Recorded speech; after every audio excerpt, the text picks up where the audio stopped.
Bienvenidos a Disturbing Narratives. En este episodio, los asesinatos de Snowtown. En la tranquila ciudad de Snowtown, Australia, se gestaba un oscuro secreto que sacudiría a la comunidad hasta sus cimientos. La historia de los asesinatos de Snowtown, también conocidos como los asesinatos de la barrica, se desarrolla en un macabro escenario donde la violencia, la manipulación y la perversidad convergen para tejer una trama de horror que dejará una marca imborrable en la memoria de quienes la conocieron. En 1999, la policía de Snowtown hizo el espeluznante descubrimiento de 8 cuerpos desmembrados en barriles. Es uno de los casos más famosos de asesinos en serie en Australia. Estos asesinatos se atribuyeron a John Bunting, Robert Wagner, James Vlassakis y Mark Haydon. No hay muchos asesinos en serie australianos que hayan matado tan prolíficamente como Bunting y su banda, ni tan atrozmente. Sus víctimas eran sus propios familiares y amigos, a los que a menudo torturaban antes de asesinar. La mayoría de estos asesinos nunca han mostrado remordimientos y el pequeño pueblo ha quedado marcado para siempre. Es posible que haya más víctimas de las que las autoridades aún no tienen conocimiento. Las víctimas del grupo de asesinos rara vez morían rápidamente. La policía recuperó varias herramientas que se utilizaron para torturar a las víctimas como cuchillos, sierras, una escopeta de doble cañón, cuerda, cinta adhesiva, guantes, alicates, abrazaderas, telas e incluso una herramienta metalúrgica que se utilizaba para dar descargas eléctricas. Una de las víctimas fue Ray Davis, al que ataron con una cuerda y lo metieron a una bañera. Antes de morir, lo golpearon con palos. Incluso le aplastaron uno de los dedos del pie con un alicate, solo para hacerlo sufrir. A otra víctima, Frederick Brooks, le aplicaron descargas eléctricas y le introdujeron una bengala encendida en los genitales. También le aplastaron los dedos de los pies con unos alicates y le quemaron la nariz y las orejas con cigarrillos. Finalmente, le metieron un trapo en la boca y lo dejaron morir asfixiado. En algunas de sus víctimas hubo canibalismo involucrado. La última víctima que fue asesinada antes de que la policía descubriera a esta banda de asesinos fue David Johnson, hermanastro de James Vlassakis.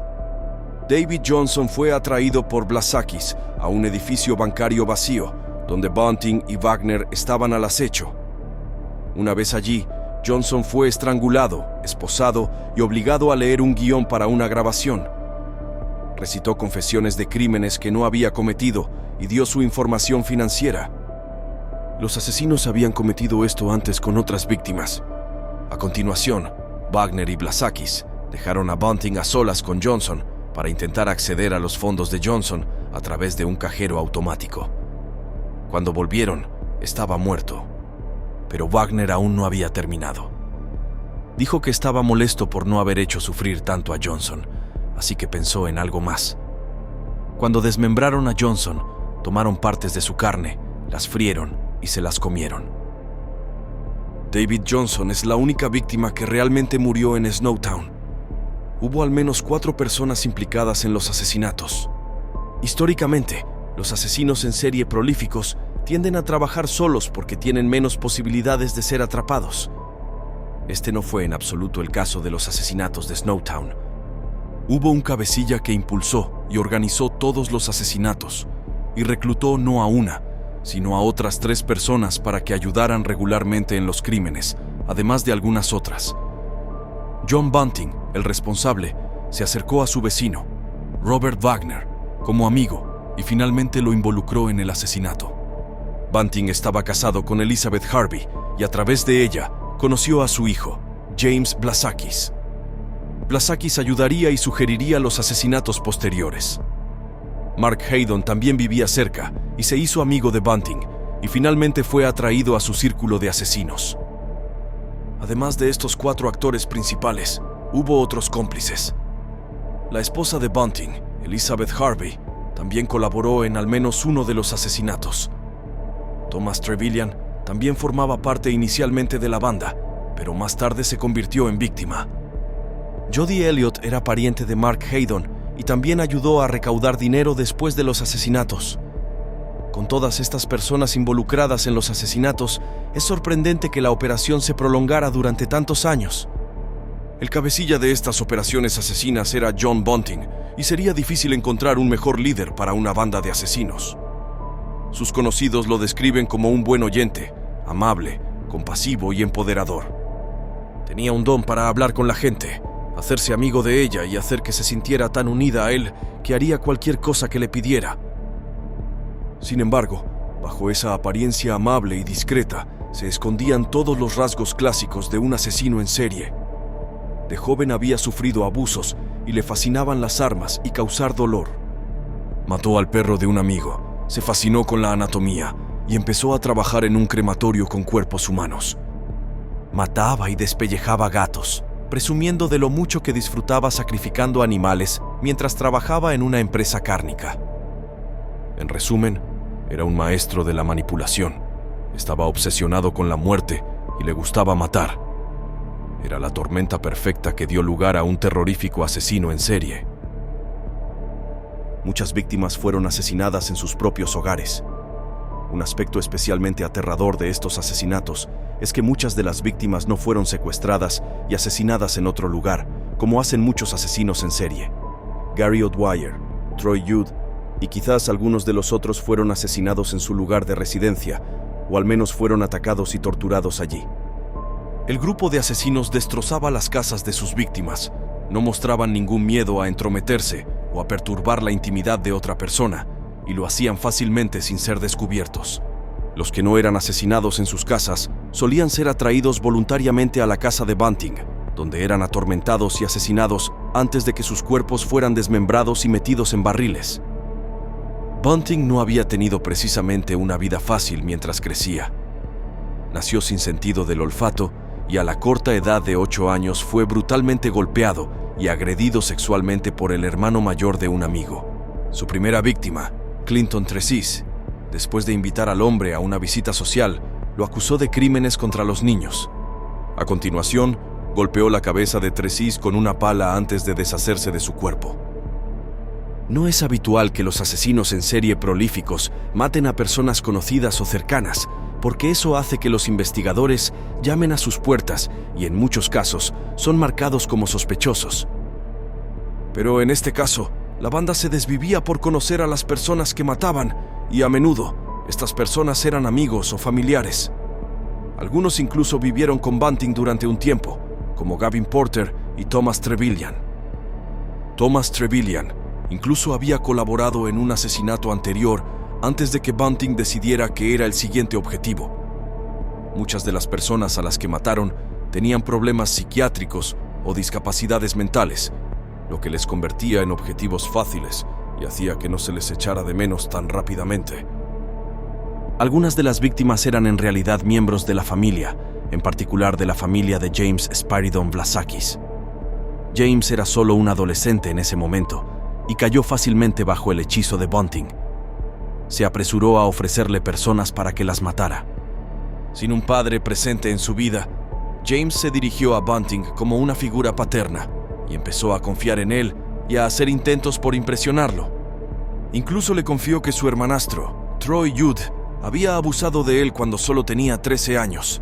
Bunting respondió preparando el asesinato de Judd.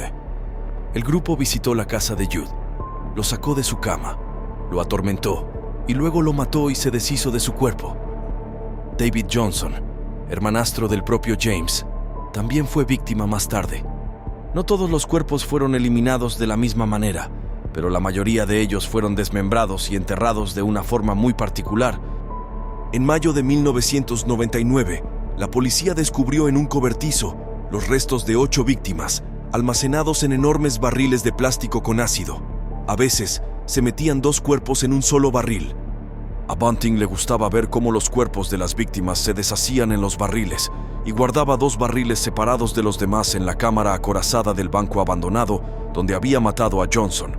Este espeluznante hallazgo por parte de la policía hizo que los asesinatos se conocieran como el caso de los cuerpos en los barriles. Un año después, el grupo fue atrapado y detenido tras el hallazgo de los cadáveres. Al final, se encontraron 12 cuerpos, pero es posible que hubiera más víctimas. Definitivamente, La codicia no era la principal motivación en estos asesinatos, pero la banda no tenía reparos en intentar conseguir dinero por sus esfuerzos. Antes de matar a las víctimas, Bunting solía grabarlas recitando información bancaria mientras las torturaba. A continuación, hacía que los miembros de su banda se hicieran pasar por la víctima o por amigos de la misma, y se llevaban el dinero por ellos o cobraban las ayudas sociales. En el juicio, se estableció que la banda robó al menos $95,000 solo de las prestaciones sociales de las víctimas. Era una suma considerable, pero también era obvio, por lo que dijo Bunting, que el dinero era solo una prima. La verdadera recompensa para los asesinos había sido el acto de matar. Llamó al dinero que obtuvieron la cereza del pastel. El juicio de este caso fue especialmente inquietante, no solo por lo que sufrieron las víctimas, sino por cómo reaccionaron los asesinos ante todo ello. Blasakis se puso rápidamente en contra de los demás y recibió una sentencia menor al revelar todo ante el tribunal. Incluso dijo que estaba arrepentido de lo que había hecho. Bunting y Wagner fueron al juicio juntos. Como estaban tan tranquilos y fríos cuando hablaban de las víctimas, 3 miembros del jurado tuvieron que abandonar el caso. Se hizo evidente que el grupo se dedicaba a matar. Bunting no pareció mostrar ni una sola vez pena o miedo por nada de lo ocurrido.